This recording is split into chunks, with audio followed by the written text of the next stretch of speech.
दिल्ली की चिलचिलाती गर्मी ने रिया का हाल बेहाल कर रखा था। 18 साल की रिया ने अभी-अभी अपनी 12वीं की बोर्ड परीक्षाएं दी थीं और अब कॉलेज शुरू होने का इंतजार कर रही थी। जिंदगी एक अजीब से ठहराव पर थी। दिन भर घर में पड़े रहना, नेटफ्लिक्स देखना और शाम को वही पुरानी बोरिंग छत की सैर। रिया कुछ नया, कुछ रोमांचक चाहती थी, लेकिन उसे समझ नहीं आ रहा था कि वो क्या करे। तभी एक रविवार की दोपहर घर की घंटी बजी। रिया ने दरवाजा खोला तो सामने उसके सबसे पसंदीदा अमित मामा खड़े थे। अमित मामा रिया की माँ के सबसे छोटे भाई थे और उम्र में रिया से बस 10 से 12 साल ही बड़े थे। वे रिया के लिए मामा कम और दोस्त ज्यादा थे।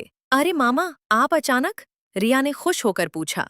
अमित मामा ने मुस्कुराते हुए अंदर कदम रखा और सोफे पर बैठते हुए कहा, बस ऐसे ही दीदी से मिलने आया था। और सुना, तेरा कॉलेज कब से शुरू हो रहा है? अभी वक्त है मामा, मैं तो बोर हो रही हूँ। रिया ने मुंह बनाते हुए कहा। तभी रिया की माँ रसोई से चाय लेकर आईं। बातों बातों में अमित मामा ने कहा, दीदी मैं सोच रहा हूँ कि 2-3 दिन के लिए पुराने फार्म हाउस हो आऊं। शहर के शोर से थोड़ा ब्रेक चाहिए।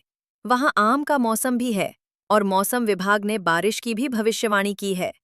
रिया की आंखों में चमक आ गई।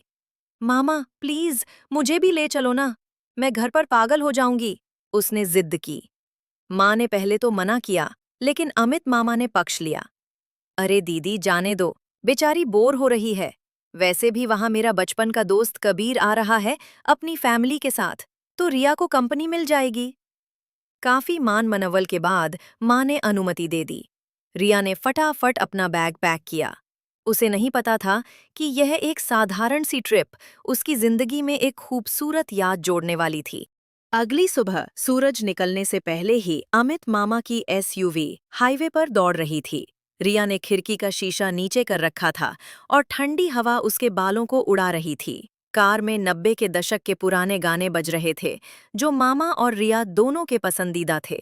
4 घंटे के सफर के बाद नज़ारा बदलने लगा। कंक्रीट के जंगल पीछे छूट गए और उनकी जगह हरे भरे खेतों और ऊंचे पेड़ों ने ले ली। शहर की धूल और धुएं की जगह अब गीली मिट्टी की सौंधी खुशबू थी। दोपहर होते होते वे फार्म हाउस पहुंच गए। ये फार्म हाउस एक पुरानी हवेली जैसा था, जिसके चारों तरफ आम और अमरूद के बगीचे थे। लाल ईंटों की दीवारें और उस पर चढ़ी हुई बेलें इसे एक जादुई लुक दे रही थीं। गाड़ी रुकते ही रिया बाहर कूदी। वाओ, मामा, ये जगह तो स्वर्ग है। तभी बरामदे से एक भारी लेकिन सौम्य आवाज आई। अमित, तू आ गया यार। रिया ने देखा कि एक लंबा, सांवला और बेहद आकर्षक लड़का बरामदे से उतरकर उनकी तरफ आ रहा था। वो कबीर नहीं था। कबीर तो मामा की उम्र के थे। ये लड़का रिया की उम्र का ही लग रहा था, शायद उससे 1-2 साल बड़ा। अमित मामा ने उसे गले लगाया और फिर रिया की तरफ मुड़े। रिया, ये आर्यन है, कबीर का छोटा भाई। ये भी आजकल यहीं है, फोटोग्राफी का शौक है इसे। आर्यन ने एक संकोची मुस्कान के साथ हाथ जोड़ा। नमस्ते। रिया के दिल की धड़कन एक पल के लिए रुक सी गई। आर्यन की आंखें गहरी भूरी थीं और उसके चेहरे पर एक अलग ही सुकून था। रिया ने भी धीरे से हाय कहा। दोपहर के खाने के बाद अमित मामा और कबीर, आर्यन के बड़े भाई, अपनी पुरानी बातों और बिजनेस के डिस्कशन में व्यस्त हो गए।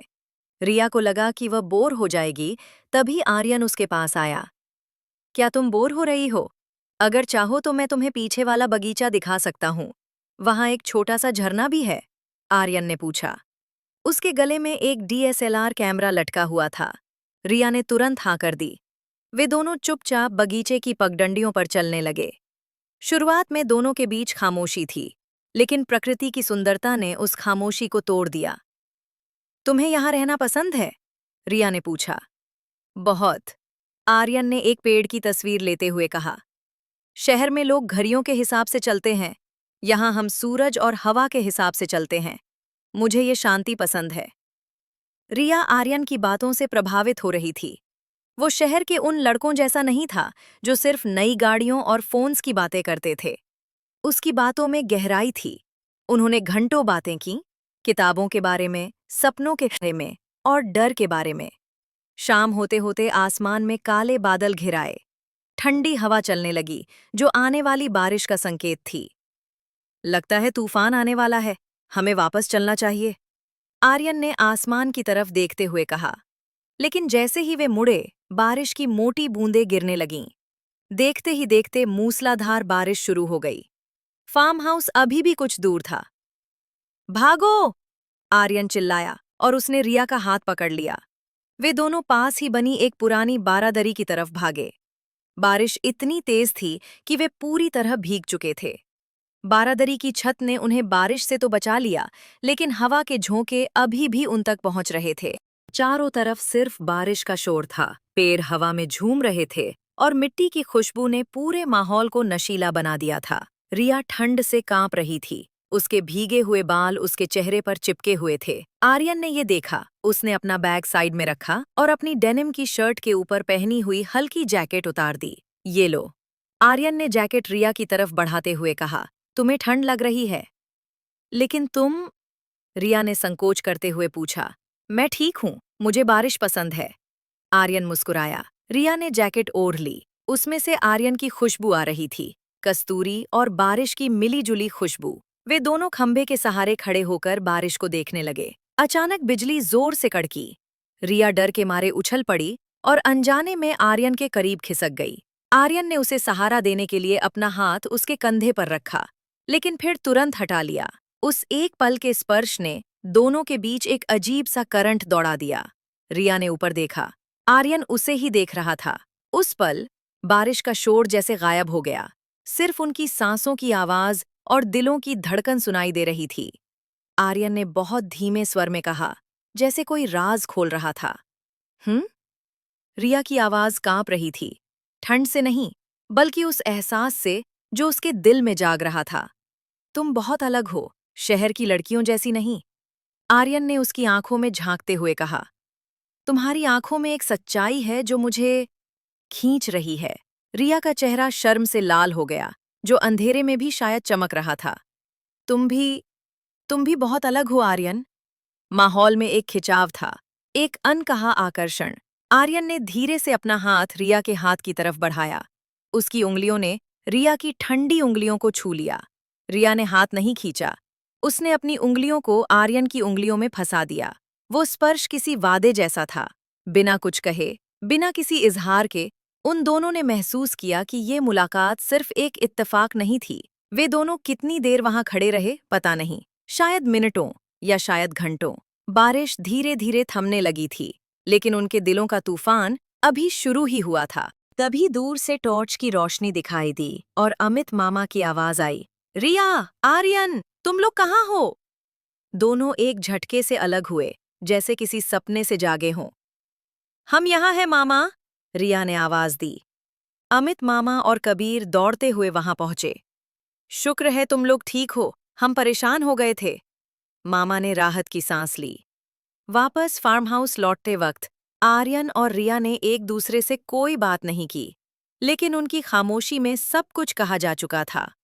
रात के खाने के वक्त जब सब हंसी मजाक कर रहे थे, रिया और आर्यन की नजरें बार बार टकरा रही थीं। हर बार नजर मिलने पर एक हल्की सी मुस्कान उनके चेहरों पर आ जाती थी। अगले दिन वापसी का वक्त था। रिया कार में बैठ रही थी। अमित मामा ड्राइवर सीट पर थे। आर्यन कार के पास खड़ा था। तो फिर कब मिलोगे? आर्यन ने धीरे से पूछा, जब मामा बैग रखने में व्यस्त थे। रिया ने अपना फोन निकाला। नंबर याद है या लिखोगे? आर्यन मुस्कुराया और अपना फोन निकाल लिया। नंबर एक्सचेंज हुए। गाड़ी स्टार्ट हुई। जैसे जैसे कार फार्म हाउस से दूर जा रही थी, रिया पीछे मुड़कर देखती रही।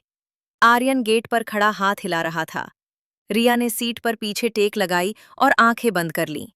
वो एक बोरिंग छुट्टी बिताने आई थी, लेकिन वापस एक खूबसूरत याद और एक नए एहसास के साथ जा रही थी। ये रोमांटिक मूवमेंट किसी फिल्म जैसा नहीं था, बल्कि उससे कहीं ज्यादा असली और गहरा था। मामा ने शीशे में रिया को मुस्कुराते हुए देखा और पूछा, क्या बात है, रिब बहुत पसंद आई लगता है।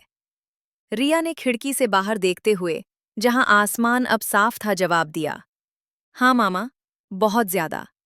और इस तरह एक अनियोजित यात्रा ने रिया की जिंदगी में प्यार के पहले अध्याय की शुरुआत कर दी। देखने के लिए धन्यवाद दोस्तों। और अधिक वीडियो के लिए कृपया हमारे चैनल इरोटिक इंडिया को सब्सक्राइब करें और बेल आइकन पर क्लिक करना न भूलें। धन्यवाद।